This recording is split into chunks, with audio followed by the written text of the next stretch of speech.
महाराज जी मेरी शादी हो गई है परंतु मुझे संतान नहीं हो रही है। मेरे घर वाले कहते हैं कि संतान को गोद लेना अस्वीकार है, स्वीकार नहीं है। बोल रहे हैं कि तू शादी कर ले दूसरी, लेकिन महाराज जी मैं अपनी पत्नी को छोड़ना नहीं चाहता। कृपा करके मुझे बड़े संकट और समस्या का पौराणिक मार्गदर्शन दें। ये आ गया प्रश्न। और संकट छोटा नहीं है, वंश चलाने वाला संकट है। तो मुझे पौराणिक उपाय बताएं, मार्गदर्शन दीजिए। तो पौराणिक उत्तर, संतान न होने पर क्या करें, अध्यात्म जगत क्या कहता है, क्या पत्नी को छोड़ देना चाहिए, यह सिखाता है। धर्म, दया और दाम्पत्य की परीक्षा, धर्म, दया और दाम्पत्य की जो परीक्षा है वो विपत्ति काल में आती है। और विपत्ति काल में अगर हम उनका निर्वहन कर सकें तो समझिए कि आप सही मार्ग पर चल रहे हैं। अदरवाइज टाइम पास तो बहुत लोग करते हैं। ठीक है। पौराणिक शास्त्रीय दृष्टिकोण, पुराण में वर्णित है कि संतान का अभाव केवल शारीरिक कारणों से नहीं होता। कई बार पूर्व जन्म के कर्म भी इसके भागीदार होते हैं। अब दूसरी भी शादी कर लो फिर भी संतान नहीं हुई तो, फिर तीसरी कर लो तब भी नहीं हुई तो, जब आपके भाग्य में संतान ही नहीं है। महाराज चक्रवर्ती दशरथ ने 3 विवाह किए। पहला विवाह हुआ कौशल्या जी से, कैकेयी से, सुमित्रा जी से, संतान फिर भी नहीं हुई। तो यहां पर यह बात लागू हो गई कि सिर्फ शारीरिक कमजोरी के कारण संतान नहीं होती है, अन्य भी कई कारण हैं। उन्हीं कारणों में से आपके पूर्व जन्म के कर्म भी हैं। कुल में बाधा भी हो सकती है कि कहीं हमारे कुल में ऐसे कार्य हो चुके हैं जिनके कारण वंश रुक रहा है। पितरों की अप्रसन्नता भी उसमें मुख्य कारण हो सकती है जब हमारे घर में संतान नहीं होती। देवी भागवत एवं पद्म पुराण में स्पष्ट उल्लेख है कि संतान न होना परीक्षा भी हो सकती है, केवल मात्र दंड नहीं। पत्नी को त्यागना महापाप है। 12 पुराण कश्यप संहिता में धर्मशास्त्र कहते हैं कि निष्पाप सती और धर्मनिष्ठ पत्नी को केवल संतान के कारण छोड़ देना महापाप है। अगर आपकी धर्म पत्नी धर्मपरायण है, शास्त्र के सम्मत आचरण करती है और सिर्फ इसलिए छोड़ दोगे क्योंकि वो संतान को जन्म नहीं दे पाई, तो ये महापाप होगा। पाप नहीं, महापाप होगा। 12 पुराण में भगवान विष्णु ने कहा है, पत्नी वह है जो सुख दुख की भागी है।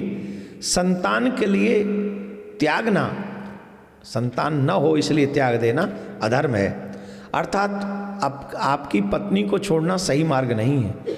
गोद लेना पौराणिक महत्व है। मनुस्मृति, महाभारत, शांति पर्व इत्यादि में शास्त्रों में पुत्र को गोद लेना दत्तक धर्म जिसको कहते हैं, दत्तक पुत्र कहते हैं। दत्तक पुत्र बहुत पुण्य का कार्य बताया गया है। महाभारत के अनुसार दत्तक पुत्र वही फल देता है जो उदरज माने गर्भ से जन्म लेने वाला, आपके ब्लड से, आपके शक्ति से, रज से उत्पन्न पुत्र, जो पुत्र होने पर फल मिलता है वही फल दत्तक पुत्र को प्राप्त कर लेने के बाद होता है। ये धार्मिक रूप से गलत नहीं है, ये सही है, धर्म सम्मत है, पवित्र है और पूर्ण रूप से स्वीकार्य है। आपके घर वाले मना कर रहे हैं, यह धार्मिक रूप से गलत है। संतान प्रार्थना के उपाय पुराणों में आधारित हैं। संतान गोपाल स्तोत्र का पाठ कर सकते हैं। सृष्टि पुराण में बताया गया है कि जो दंपति प्रेम से संतान गोपाल स्तोत्र का पाठ पढ़ता है उन्हें संतान में जो बाधाएं आती हैं वो मुक्त हो जाती हैं। शिव पार्वती जी की उपासना कर सकते हैं। शिव पुराण में लिखा है कि संतान की कृपा महादेव और गौरी का अगर आशीर्वाद दे दें तो संतान सुनिश्चित होती है। पितृ शांति, यदि पूर्वजों की इच्छा दूरी हो तो संतान में बाधा आती है। तो पितरों के नाम से तर्पण दीपदान सबसे बड़ा उपाय माना गया है, तो आप उनके नाम से तर्पण भी करें और दीपदान करें। दाम्पत्य धर्म, श्रीमद् भागवत से शिक्षा प्राप्त करें। भागवत में कहा गया है कि पति का धर्म है कि वह पत्नी की रक्षा करे, even if the world oppose, पूरी दुनिया अगर पत्नी के खिलाफ हो तो पति वही है कि वर्ल्ड उसकी बुराई कर रहा है, निंदा कर रहा है, लेकिन पति उसकी धर्म की और सम्मान की रक्षा के लिए उसके साथ खड़ा है, वही धर्म पति भी है। हस्बैंड तो बहुत मिल जाएंगे, लेकिन पति और धर्म पत्नी आज के ज़माने में कम मिलेंगे। आपका निर्णय कि पत्नी को नहीं छोड़ना यह सही है और बड़ा धर्म है। सच्चा पति वही है जो परीक्षा में अपनी पत्नी के साथ खड़ा हो। तो आप ये कार्य निभाइए और भगवान आपकी हर मनोकामना पूरी करेंगे।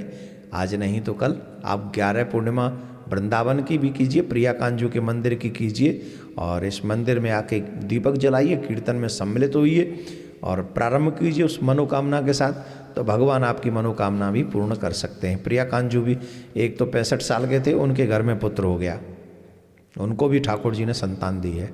तो आप ये कर सकते हैं। बोलो राधे राधे।